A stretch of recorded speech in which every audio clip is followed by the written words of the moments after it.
പിതാവിനും പുത്രനും പരിശുദ്ധാത്മാവിനും സ്തുതി ആദ്യം മുതൽ എന്നേക്കും ആമീൻ.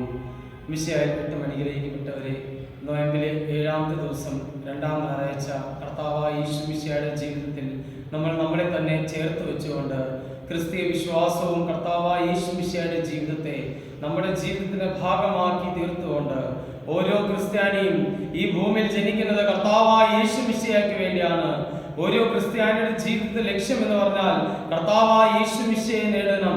കർത്താവായ യേശു മിശിഹായോടൊപ്പം അവന്റെ ജീവിതം അനുഗ്രഹത്തിലും അവന്റെ ജീവിതം കൂടുതൽ വിശുദ്ധിയിലും ചേർത്ത് വയ്ക്കാൻ വേണ്ടിയാണ് ഈ സഭ നമുക്ക് നോയമ്പ് നൽകുന്നത്. ഓരോ നോയമ്പ് കാലഘട്ടം നമ്മൾ കടന്നു വരുമ്പോൾ എൻ്റെ ജീവിതത്തിൽ ഇന്നോളം ചെയ്ത ഓരോ പാപത്തെ താഴ്ത്തിക്കൊണ്ട് അനേകം നന്മകൾ സ്വീകരിച്ചുകൊണ്ട് കർത്താവായ യേശു മിശിഹായുടെ സന്നിധിയിൽ ഉയരാൻ വേണ്ടിയാണ് നോയമ്പ് നമുക്ക് ഓരോ നോയമ്പും അനുഗ്രഹമായി തീരുന്നത്.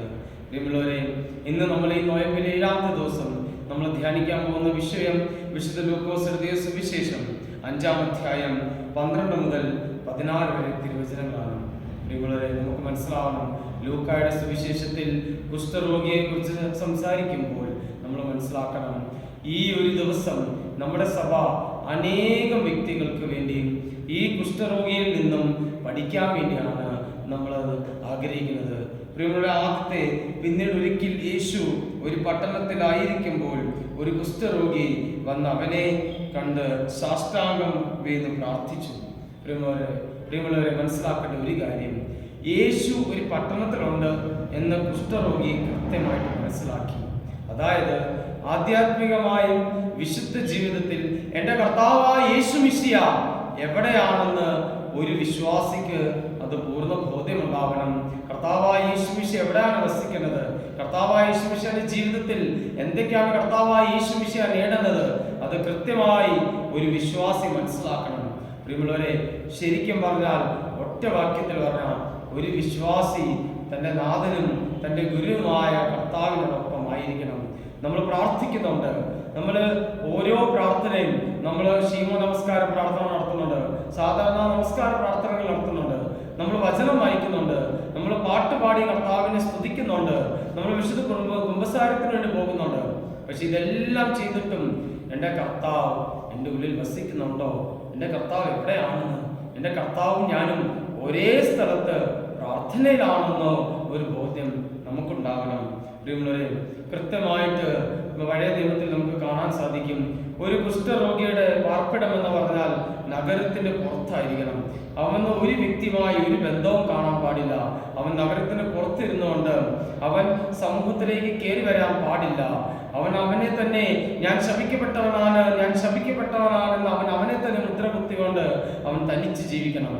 ഈ സമയത്ത് ഇത്രത്തോളം സമൂഹത്തിൽ ഈ അനുഗ്രഹത്തിന്റെ സമയത്താണ് ഈ കുഷ്ഠരോഗി കർത്താവിലേക്ക് കടന്നു വരുന്നത്. നമ്മളെ നമുക്ക് മനസ്സിലാക്കണം, ഈ അനുഗ്രഹത്തിന്റെ സമയം എന്ന് പറഞ്ഞാൽ ലോകം മുഴുവൻ കർത്താവായ യേശു മിശിഹായെ കാണുകയാണ് ചെയ്തത്. ലോകം മുഴുവൻ കർത്താവായ യേശു മിശിഹായുടെ ജീവിതത്തെ സ്വീകരിക്കുന്നു, കർത്താവിന്റെ പിന്നാലെ അവർ നടക്കുന്നു. കർത്താവ് എവിടെയാണെന്ന് ആ സ്ഥലത്ത് ഓരോ ശിഷ്യന്മാരും ഈ കാണുന്ന ദൈവജനമെല്ലാം കർത്താവായ യേശു മിശിഹായുടെ പുറകെയാണ് അവർ യാത്ര ചെയ്തത്. പക്ഷേ ഈ കുഷ്ഠരോഗി സമൂഹത്തിൽ കയറാൻ പാടില്ല എന്ന് പറഞ്ഞ സ്ഥലത്ത് ഇവനെ സമൂഹത്തിൽ കണ്ട ജനം ഒന്നായി ഇവനെ വധിക്കും, ഇവനെ കല്ലെറിഞ്ഞ് കൊല്ലും. പക്ഷെ എന്നാൽ പോലും ഈ കുഷ്ഠരോഗി ഒരു മനുഷ്യനെയും നോക്കാതെ കർത്താവിലേക്ക് കടന്നു വരികയാണ് ചെയ്തത്. പ്രിയമുള്ളവരെ, നമ്മുടെ എല്ലാ ജീവിതത്തിൽ നമ്മൾ ഒരു പക്ഷേ വ്യക്തിയെ നോക്കി നടന്നാൽ, അല്ലെ മറ്റു വസ്തുവെ നോക്കി നടന്നാൽ, ഈ ലോകത്തിന്റെ സുഖത്തെയും സന്തോഷത്തെ നോക്കി നടന്നാൽ നമുക്ക് ഒരിക്കലും കർത്താവായ യേശു മിശിഹായോടൊപ്പം ആധ്യാത്മികമായ ജീവിതത്തിൽ വളർച്ചയിൽ നമുക്ക് ജീവിക്കാൻ സാധിക്കത്തില്ല. പക്ഷേ കുഷ്ഠരോഗിക്ക് അറിയാം, ഒരു പക്ഷേ എൻ്റെ ജീവിതത്തിൽ അപകടമുണ്ടാവും, ഇന്ന് ഞാൻ കർത്താവായ യേശുവെ കാണാൻ പോയാൽ എൻ്റെ ജീവിതത്തിൽ അപകടമുണ്ടാവും, എൻ്റെ ജീവിതത്തിൽ പ്രശ്നങ്ങളുണ്ടാവും. പക്ഷെ എന്നാലും കുഷ്ഠരോഗിയുടെ കണ്ണുകൾ ഉയരങ്ങളിലേക്കുള്ള ദൈവത്തിലേക്കാണ് നോക്കിയത്. ദൈവത്തിലേക്ക് നോക്കിയപ്പോൾ ഈ കുഷ്ഠരോഗി നേരെ കർത്താവിലേക്ക് കടന്നു വന്നു. പ്രിയമുള്ളവരെ, ഈ സമയത്ത് നമ്മൾ മറ്റൊരു കാര്യം ഓർമ്മിക്കണം. തളർവാദി രോഗിയെ കർത്താവിലേക്ക് കൊണ്ടുവന്നപ്പോൾ എല്ലാ ജനവും കർത്താവിന്റെ ചുറ്റും നിൽക്കുന്ന കാണുമ്പോൾ അവർക്ക് ആ തളർവാദിയെ കർത്താവിലേക്ക് ചേർക്കാൻ സാധിച്ചില്ല. അവർ ഉടനെ ആ കർത്താവായ യേശുമിശിഹ ഇരുന്ന സ്ഥലത്തിന് മേൽക്കുര തുറന്ന് അവനെ ആ കട്ടിലൂടെ ഇറക്കി വിട്ടപ്പോൾ, അതുപോലെ തന്നെ ഈ കുഷ്ഠരോഗി കർത്താവിലേക്ക് കടന്നു വന്നപ്പോൾ ഈ ജനം വഴി മാറി കൊടുത്തു. കുഷ്ഠരോഗി സമൂഹത്തിലേക്ക് കടന്നു വന്നു. കർത്താവിന് മുമ്പാകെ അവൻ വന്ന് ചോദിച്ചത്, നിനക്ക് മനസ്സുണ്ടെങ്കിൽ എനിക്ക് ശുദ്ധി വരട്ടെന്നാണ്. പ്രിയമുള്ളവരെ, ഇന്ന് നമ്മൾ പ്രാർത്ഥനയ്ക്ക് ഒരു ഉത്തരം നൽകണം, പ്രാർത്ഥനയ്ക്ക് പ്രാധാന്യം നൽകണം. നമ്മളെല്ലാവരും പ്രാർത്ഥിക്കുന്നത് എങ്ങനെയാണെന്നല്ലോ, നമ്മുടെ എല്ലാ പ്രാർത്ഥന കൽപ്പനയാണ്.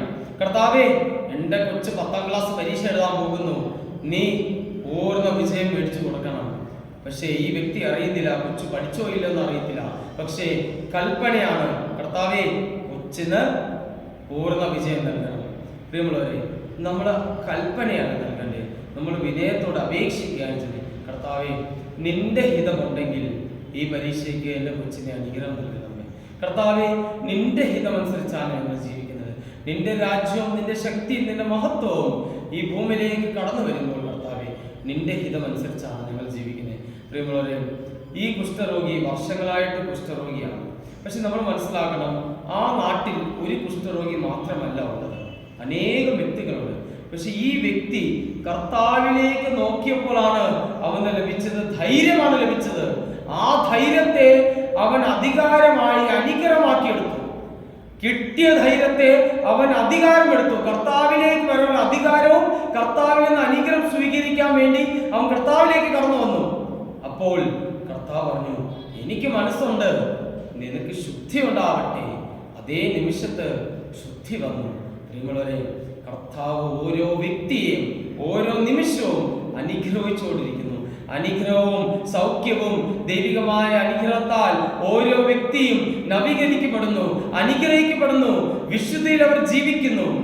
പക്ഷേ നമ്മുടെ ജീവിതത്തിൽ ഏറ്റവും അടിസ്ഥാനപരമായി ഈ അനുഗ്രഹം ഉണ്ടാവണം. പ്രിയമുള്ളവരെ, ജനമെല്ലാം തിക്കി നിറയാണ്, ചുറ്റിനും ജനമുണ്ട്. അതിൻ്റെ ഇടയിൽ കർത്താവിലേക്ക് നമ്മൾ തിരിച്ചു വരണം. പ്രിയമുള്ളവരെ, കൂനിയായ സ്ത്രീ അവിടെ ഇരുന്നോണ്ട്, അവൾ ആ ദൈവത്തിന്റെ സന്നിധിയിൽ ഇരുന്നോണ്ട് അവൾക്ക് സൗഖ്യം വന്നു. പ്രിയമുള്ളവരെ, നമ്മൾ എവിടെയാണ്? ആധ്യാത്മികമായ ജീവിതം നമ്മൾ കർത്താവിന്റെ കൂടെയാണോ? പ്രിയമുള്ളവരെ, കർത്താവിലേക്ക് നോക്കി തിരിച്ചു വരുന്നവൻ ഒരിക്കലും വീഴത്തില്ല. ദൈവം അവനെ ഉയർത്തും, ദൈവം അവനെ ശക്തിപ്പെടുത്തും. ഈ കുഷ്ഠരോഗി ആ നാട്ടിൽ തനിച്ചതല്ല, അവൻ കർത്താവിനെ നോക്കി തിരിച്ചു വന്നുകൊണ്ടാകും അവന് സൗഖ്യം ലഭിച്ചു.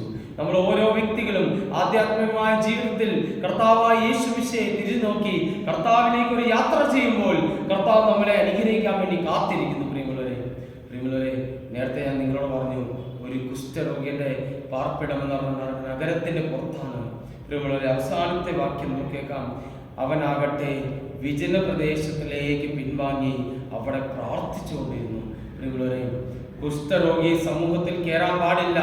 പക്ഷേ കർത്താവായ യേശു അവനെ തൊട്ട് സൗഖ്യപ്പെടുത്തി. കർത്താവായ യേശുമിശിഹ വരും, നിന്നിൽ ശുദ്ധി വരട്ടെ എന്ന് പറഞ്ഞില്ല, അവന്റെ കൈകളിലേക്ക് കർത്താവ് സ്പർശിച്ചുകൊണ്ടാണ് പറഞ്ഞത്, നിനക്ക് സൗഖ്യം വരട്ടെ. അതേ നിമിഷം അവന്റെ കുഷ്ഠം അവനെ വിട്ടുപോയി.